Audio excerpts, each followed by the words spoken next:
ग्वालियर में पूर्व गृह मंत्री नरोत्तम मिश्रा ने कांग्रेस के घोषणा पत्र और उनके नेताओं पर जमकर निशाना साधा है।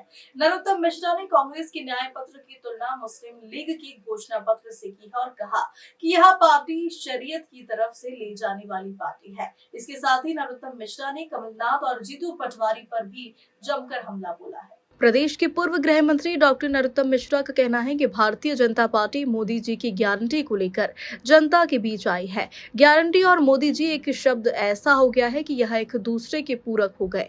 तुलनात्मक रूप में देखा जाए तो मोदी जी वतन के लिए जीने वाले व्यक्ति है और विपक्ष के जो फोटो आ रहे हैं उससे दिखाई देता है कि वह मटन के लिए जीने वाले लोग हैं। वहीं कांग्रेस के घोषणा पत्र पर निशाना साधते हुए नरोत्तम मिश्रा ने कहा कि कांग्रेस के घोषणा पत्र देखिए तो रोम नजर आएगा और भाजपा के अंतकरण में जाएंगे तो राम नजर आएंगे। सभी को दोनों हाथ जोड़ के प्रणाम करता हूं।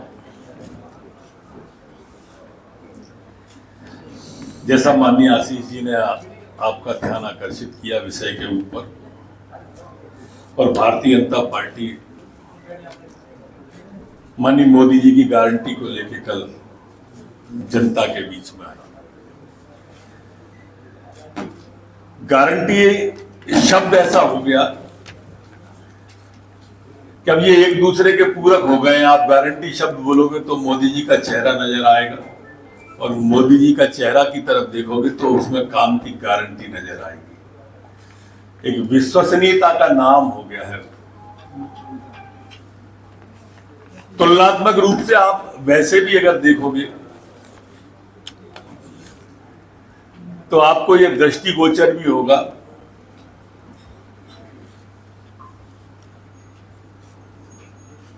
कि माननीय मोदी जी वतन के लिए जीने वाले व्यक्ति हैं, और विपक्ष के नौदुर्गों में जैसे फोटो आ रहे हैं उससे लगता है कि मोदी जी वतन के लिए और विपक्ष मटन के लिए जीने वाला है।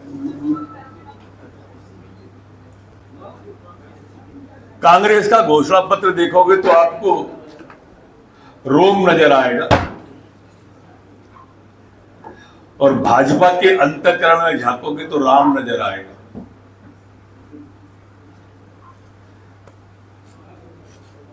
जो कहा वो करके दिखा दिया, और जो कह रहे हैं वो भी करके दिखा देंगे। ये विश्वास भाजपा के साथ है। और दूसरी तरफ विपक्ष है। वो विपक्ष में कैसे गारंटियां पूरी होंगी कह ही नहीं सकते। एक भी विपक्षी दल बहुमत के लिए नहीं लड़ रहा, सरकार बनाने को नहीं लड़ रहा। 273 सीटों पर एक भी विपक्ष नहीं लड़ रहा।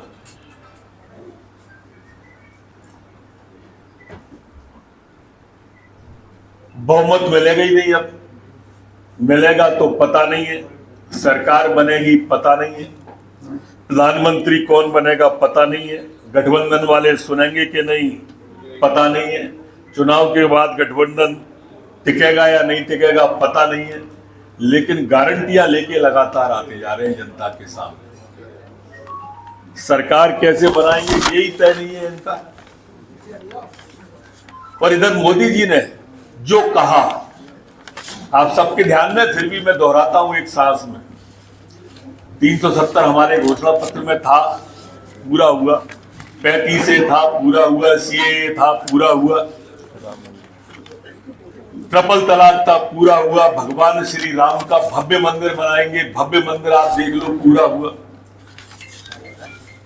4 करोड़ लोगों को प्रधानमंत्री आवास देने का कहा और करके दिखा दिया, और 3 करोड़ आने वाले कल में हम देने वाले हैं, ये सिद्ध हो गया। लोगों को विश्वास दिया कि 3 करोड़ और बनने वाले हैं। कोई गरीब बिना घर के न रहे, ये विचार भारतीय जनता पार्टी का, प्रधानमंत्री मोदी जी की गारंटी है। हमने प्रदेश के अंदर 11 करोड़ परिवारों में, ग्रामीण में नल से जल पहुंचाया। 12 करोड़ शौचालय इस प्रदेश के अंदर माननीय मोदी जी ने बनाए, और लज्जा के वातावरण से मातृशक्ति को दूर किया। 1 करोड़ महिलाओं को लखपति बनाया, और 3 करोड़ महिलाओं को लखपति बना देंगे, ये संकल्प लिया। 10 करोड़ बहनों को उज्ज्वला योजना पूरे देश के अंदर पहुंचाई, ये मोदी जी की गारंटी है। और अब पाइप से गैस पहुंचाने का संकल्प, गारंटी माननीय मोदी जी ने दे दी। ये सस्ती गैस के लिए एक मोदी जी का सफल कदम। कांग्रेस वादे करती रही, नारे लगाती रही गरीबी हटाने के, कभी गरीबी नहीं हटा पाई। इनके नारों में गरीब हटते चले गए, गरीबी नहीं हटी। मोदी जी ने 25 करोड़ लोगों को गरीबी रेखा से निकालकर देश के सामने उदाहरण प्रस्तुत कर दिया और वादा कर दिया कि आने वाले कल में इससे अधिक लोगों को गरीबी से बाहर निकाल देंगे।